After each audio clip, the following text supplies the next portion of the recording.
Honestly, I don't know what I would do if I had to preach like some pastors do 3 or 4 times a day.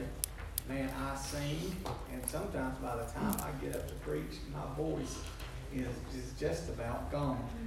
So Malachi chapter 2, I want to invite you to take your Bibles, turn there. We're going to read the first 9 verses, Malachi chapter 2.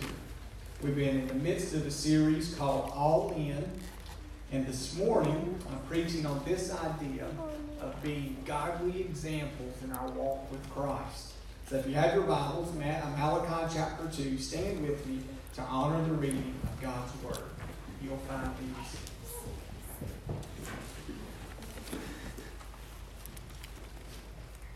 similar words. And now, O priest, this command is for you. If you will not listen, if you will not take it to heart, to give honor to my name, says the Lord of hosts, then I will send the curse upon you, and I will curse your blessings. Indeed, I have already cursed them, because you do not lay it to heart. Behold, I will rebuke your offspring and spread dung on your faces, the dung of your offerings, and you shall be taken away with it. So shall you know that I have sent this command to you, that my covenant with Levi may stand, says the Lord of hosts. My covenant with him was one of life and peace, and I gave them to him. It was a covenant of fear, and he feared me. He stood in awe of my name. True instruction was in his mouth, and no wrong was found on his lips. He walked with me in peace and uprightness, and he turned many from iniquity. For the lips of a priest should guard knowledge, and people should seek instruction from his mouth, for he is the messenger of the Lord of hosts. But you have turned aside from the way. You have caused many to stumble by your instruction. You have corrupted the covenant of Levi, says the Lord of hosts. And so I make you despised and abased before all people, inasmuch as you do not keep my ways, but show partiality in your instruction. Father, in Jesus' name, I pray that you would add your blessing to the reading of your word. Lord, use it to make us more like Christ. And if you agree with that prayer, would you say amen? Amen. 3 of you do. Y'all go ahead and be seated. Last Sunday, I mentioned a book I'm reading in my quiet time about Leonard Ravenhill. I finished that book this past week. In that book, he had a chapter entitled, "As the Church Goes, So Goes the World." And let me read you just a brief few sentences of what he said. Now, he wrote this in 1959. He said, "For this midnight hour, incandescent men are needed. The church began with these men in the upper room agonizing, and today is ending with men in the supper room organizing. The church began in revival and is ending in ritual. We started viral and are ending sterile. At the moment, a rushing, mighty wind of false religion and lukewarm Christianity is lashing the world. So as the church goes, so goes the world. If the watchmen sleep, the enemy will take the city." If he wrote that in 1959, I wonder what in the world would he think about 2019, 60 years later. In our text this morning, if you see it in verse 1, Malachi, or the Lord through Malachi, is rebuking the priests for being bad leaders. They've been bad teachers. They've been terrible leaders. They have been an ungodly example for the people of Israel to follow. And I'll just be honest. This is a text that hits preachers like me between the eyes. Because I'll just be honest with you, and I'll share a little bit more about Jeremiah 23 in just a moment. I desire with all that I have that I won't be a pastor who stands up here and preaches in such a way that I don't model before you the things that I preach. It's just not my heart before the Lord. I want to not only preach the truth of God's Word, I want to live the truth of God's Word before you. And so that's the way you can just pray for your pastor. I hope you do pray for your pastor, because I want to be a man of integrity who practices the things that he preaches. And so, but here's the question. It's for the leaders, it's for the priests, and I can only imagine some of you will ask the question, how does this apply to me? Remember what I said last week if you weren't here? 1 Peter chapter 2, verse 5. You are a kingdom of priests. If you are a follower of Christ, you are a part of the royal priesthood of Christ. We are priests, we are leaders, we are teachers, we are examples for Christ. And you've probably heard it said, the people that you work with, your neighbors, and even some of your family members who are unchurched and do not know Jesus as their Savior, they will not turn to the Scriptures to get their view of who God is. They'll get their view from you, from the example that you live before their life. And just being honest, we live in a time, if there is ever a time when we need to be faithful in our walks with Jesus so that we adequately represent the gospel of Jesus Christ, I believe we live in that time. Amen? Amen. And so here's what I'm going to do. It's just very basic, just walking through the Scriptures. I'm going to give you 3 consequences of what a bad example will lead to in your own personal life. And then if you notice, as we read through, starting in verse 4, there's kind of a transition where God goes back to the beginning when he made a covenant with Levi. Man, they just talk about what a faithful example for Christ will look like. And so let me talk real quickly about 3 consequences that being an ungodly example will lead to. Number 1, bad examples will lead to hurt future generations. That probably didn't make sense, but just stay with me. Now notice what he says in verse 2 at the beginning of verse 3. If these priests would not listen to what God is saying and will not take it to heart, then their future generations, their blessings, their offspring would be cursed. Now don't skip over the fact here. God is applying this to listening to their hearts. In the eyes of God, for them to listen meant that they would apply it to their lives. They would take it to heart. And so in other words, God's not just saying, okay, you heard what I said. I know that you're listening. But it's just like, if you have children or grandchildren. What you're looking for out of your children and grandchildren is not that they heard you, but that they actually listened to the things that you said, right? And so that's what God is saying.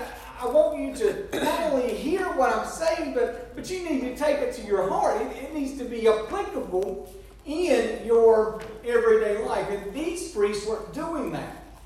And they were listening, but they were not obeying. And what happened is they turned out being bad examples. And so here's a question. Why would God curse future generations because of a previous generation? Because you notice what he said here? I will rebuke your offspring. How does that happen? It doesn't seem fair. Maybe this analogy will help. If you go and do a poll in the prison system, here's what you'll find among men. 70% of men that are in prison today grew up without a father in the home. 70%. 80% of men that are in prison for rape grew up without a father in the home. Those men are in prison because of the consequences of their actions. They have to own the consequences of their actions. They messed up and they need to pay the penalty for their actions. But we could easily go back and say that there's a good chance if they would have had a godly example in their life, if they would have had a godly man to be their father, they wouldn't have ended up in the situation where they were. You see, we live in a time where we like to say, I can live my life however I want to, and it's not going to affect anybody else, but it's simply not true. Tell me if I walk out on my bride and leave my children behind that it will not have an effect on them in their life. Tell me if I get behind the wheel after I've consumed too much alcohol and I hit somebody else that it doesn't affect an entire family. See, our actions in our life, it affects everybody else. And sometimes the sins of a father will be passed down to a generation behind them. And that's what he's saying. If you are not a godly example in your life, it is going to hurt future generations. Number 2, it also will bring embarrassment on yourself. Now, verse 3 is one of those verses where kids laugh, but it's in the Bible, and we can't just skip over it. And so God says that He will not only rebuke their offspring, but He's going to spread dung, and that is a nice word of poop. He is going to spread poop on their face. Have y'all ever played that game Pie Face? You've got a little mechanical arm there, and you twist it, and sometimes you'll have to spin it, and you might have to twist it 5 times, and you never know. And you've got Cool Whip on that thing when that thing's going to pop up and pop you with Cool Whip all in your face. That game became very popular when it first came out. I'm not a prophet. I'm not the son of a prophet. I don't know much. But I can guarantee you this. If you ever come up with a game called Poop Face, nobody's going to buy it. Amen? And so he's saying, hey, you guys, you have done such a terrible job. The dung from the sacrifices that you have, you want to smear it on your face. If you've ever cleaned an animal like a deer, there's parts you keep. You take all the skin off, and you've got the back strap, and you've got the tenderloin, and you've got the shoulders. Those are parts that you can eat. But then there are parts of the animal that you get rid of. Like the intestines where all of the dung, if you will, is stored. You don't mix the two together. And for the priest, they would sacrifice the animals. Like the sheep that they would bring to be sacrificed, they would take those parts and they would take them outside of the camp. They were considered unholy. They were unworthy to be on the inside of the camp. And God was saying, when you don't live in such a way that you don't listen to what I'm saying, you don't take it to heart, I'm going to bring the ultimate embarrassment in your life. The parts that you're taking outside the camp, I'm going to smear that on your face, and you're going to have to go outside the camp. You're not going to be worthy to be inside my temple anymore. That's strong language, ladies and gentlemen. And so you're going to bring an embarrassment on yourself. Number 3, you're going to lead others astray. Look down to verse 8 with me. God tells these leaders that they have turned aside from the way. They have stopped being all in. They have stopped giving God the worship that He deserved. They were giving Him half-hearted worship, if you will. They have turned aside from doing things God's way. It's like they went to church, but they didn't live it out. And when leaders do that, when followers of Jesus do that, the natural result is that we will cause many to stumble. Y'all know what Jesus said about being a stumbling block? This is Heath's paraphrase. Jesus said that if you cause one of my little ones to stumble, it would be better for you to tie a big rock around your neck and to jump off of a cliff and drown yourself in the sea. I don't hear too many amens about that, right? It's a pretty serious situation. Jesus said, if you're living in such a way that you're causing my little ones, my children to stumble, there are going to be serious consequences about that. You've got to be careful as to the way in which you live your life. And if you are not a godly example, you are going to lead others astray in your life. And so if you're here this morning and you say, in your mind and in your speech, you say, I love Jesus, I'm a follower of Jesus, but you walk out of this room and the actions and the attitude of your life don't validate the words that are coming out of your mouth, you're leading others astray. It's this idea that the church, where we have a black eye, where we have people call us, y'all know that H word, hypocrites. And we don't want to be that way. We want to be great examples for Christ. We want to be lights unto the world. Okay? Now that's enough of bad stuff, right? Nobody wants to follow that camp. Amen? Right. Nobody wants to be there. None of you in this room want to follow that path. But it's a warning that we need to follow. But now, because God has done so much for us, I mean, go back to chapter 1, verse 2, where God says, I have loved you. Because God has done so much for us, there should be a motivation within our heart where we want to be faithful representatives, where we want to be faithful ambassadors, where we want to be faithful examples for the Lord. And so let's talk for the rest of the time just about being a godly example. So let's talk about what a godly example is, what it looks like. A godly example, number one, is someone who honors Christ with all of your heart, with all of your soul, with all of your mind. Now go back to verse 2. Notice the conditional aspect. It begins with this word, if. If you will not listen, if you will not take it to heart, to give honor to my name. When you use the word if, it implies that there is an opportunity that you might get it right. For example, if we use the word if this way, if you don't break the speed limit, then you won't get a ticket, right? But the opposite of that is true as well. If you do break the speed limit, there's a good chance you can get a ticket. Those of you who are in school, if you don't do well on your test, there's a good chance you're going to get in trouble with your mom and dad, right? All of you kids say amen? Amen, shaking your hands at it.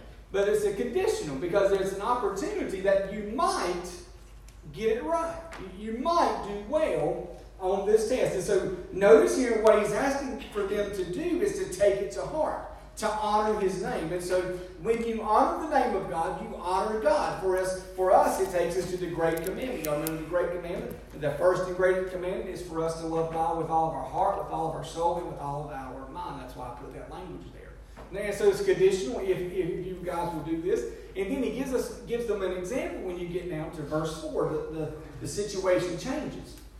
And so verse 4, shall you know that I have sent this command to you, that my covenant with Levi may stand, says the Lord of hosts. My covenant with him was one of life and peace, and I gave them to him. It was a covenant of fear, and he feared me, and he stood in awe of my name. Now, notice what he says.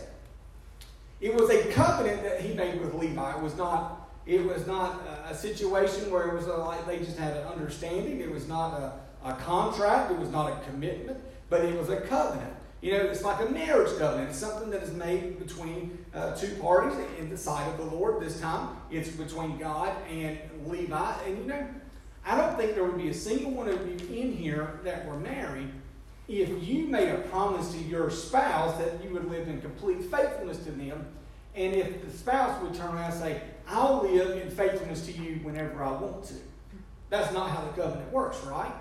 And so it's almost like the priests in Malachi's time were wanting to twist the covenant.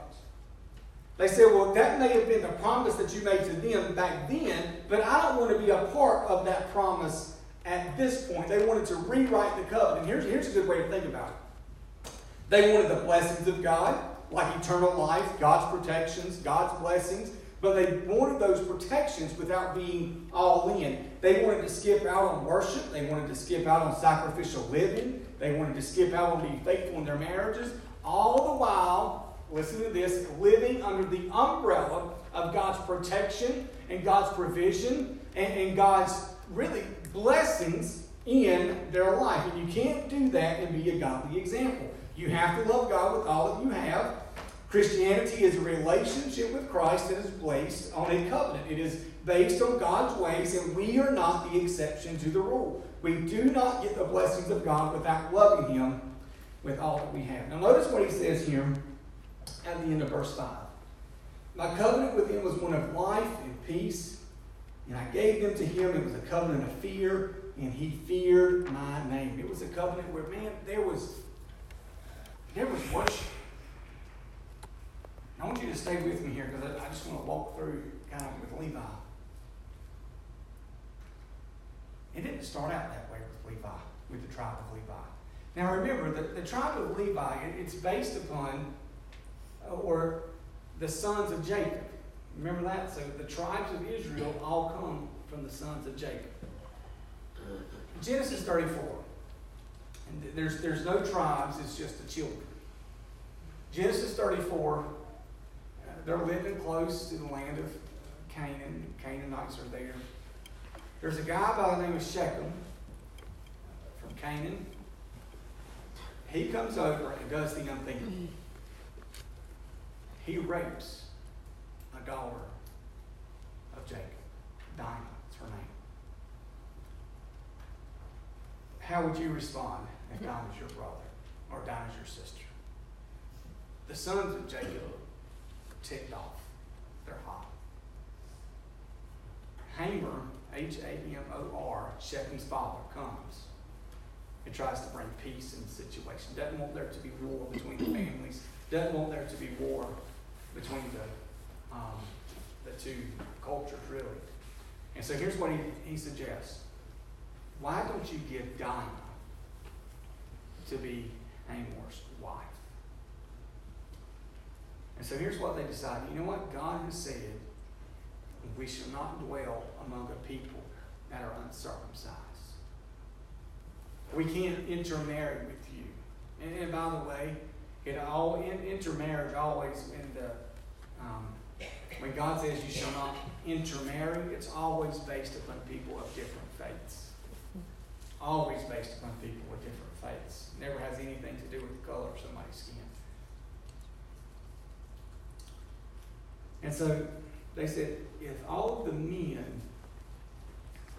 in your family and in your city, if y'all will agree to be circumcised, we'll give Dinah to him.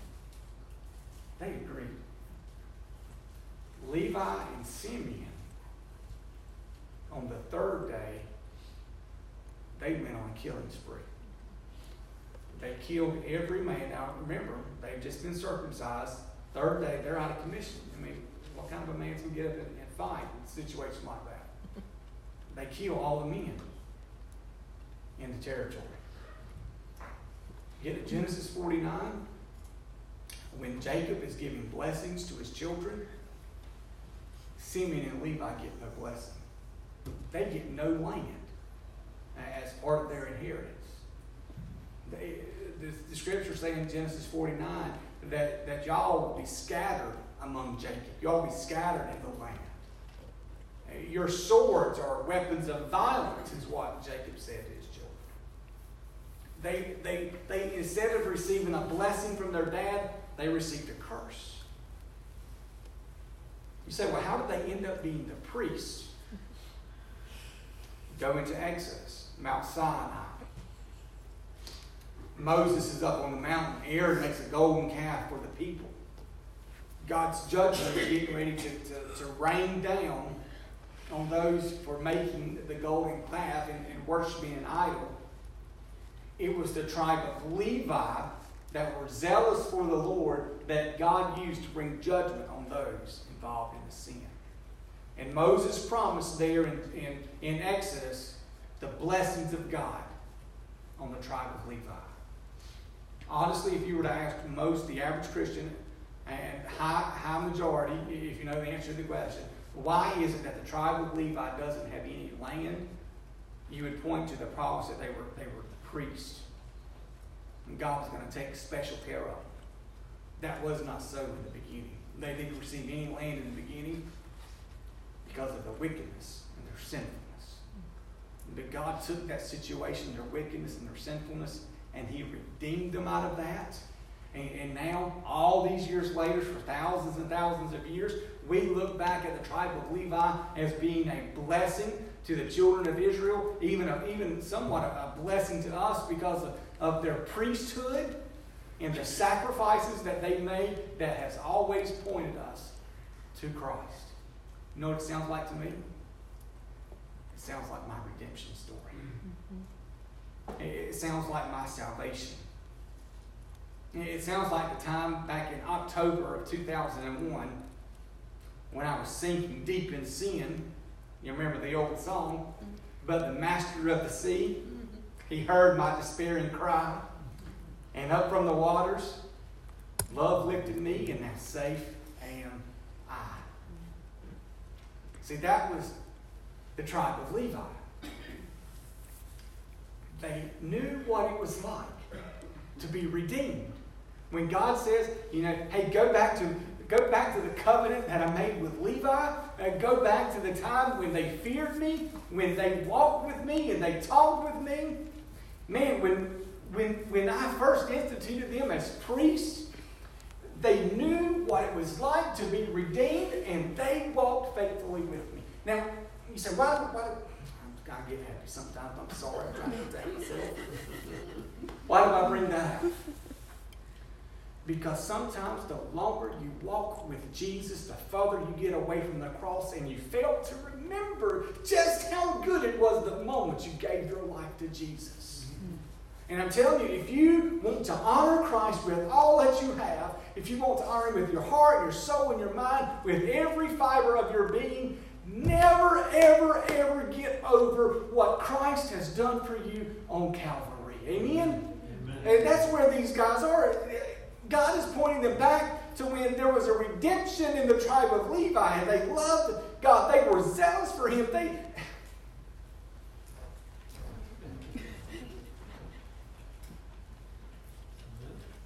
Man,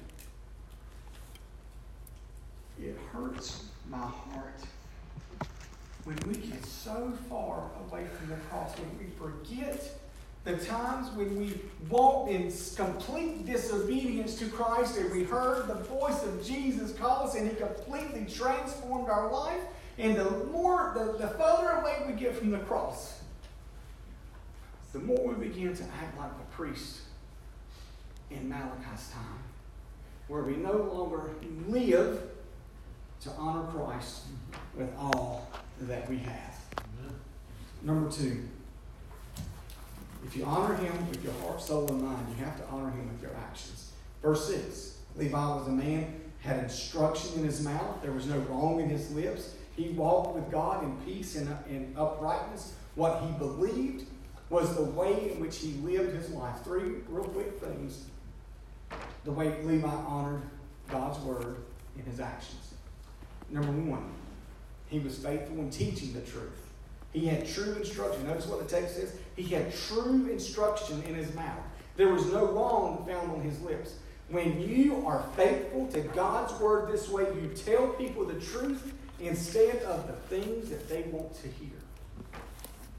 If we are going to love God with everything, we have to honor His word, because it is His word to us that we are faithful in teaching that. The truthfulness of it. I told you I was reading Jeremiah this week in my quiet time, Jeremiah 23. And it's just one of the things that, in conjunction with what I'm studying here, that just causes my heart to weep, and also just my heart to lay my own heart before the Lord. Jeremiah 23. It was a time when the prophets in that culture were false prophets. It was a time when they did not spend time in the presence of God. God's word says in Jeremiah 23 that the prophets were prophesying to Baal. Those in Jerusalem were committing adultery, that they were lying. and they were strengthening the hands of those who did evil. Imagine that for the person who says that they are God's anointed.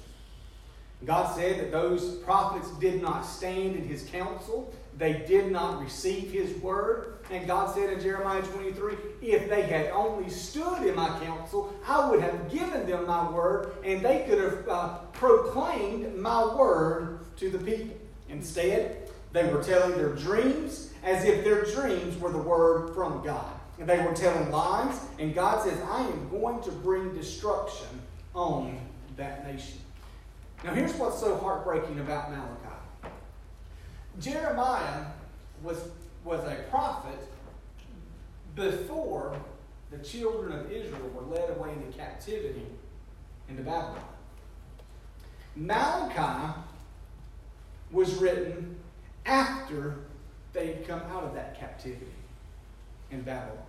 In fact, if what scholars say is true, Malachi was written, remember when Nehemiah led the reform in Jerusalem where he built the walls, there was a period, according to Nehemiah 13, where Nehemiah had to go back to the governor, and when he left, the people went downhill again. And it's during that time period, what scholars say is when Malachi was written. And so just catch this. Here's Jeremiah prophesying, hey, you're a bunch of wicked prophets. You're not standing in the counsel of God. You're telling lies. You're telling people everything's going to be okay when it's not. You need to stand in the presence of God before you say what God has said.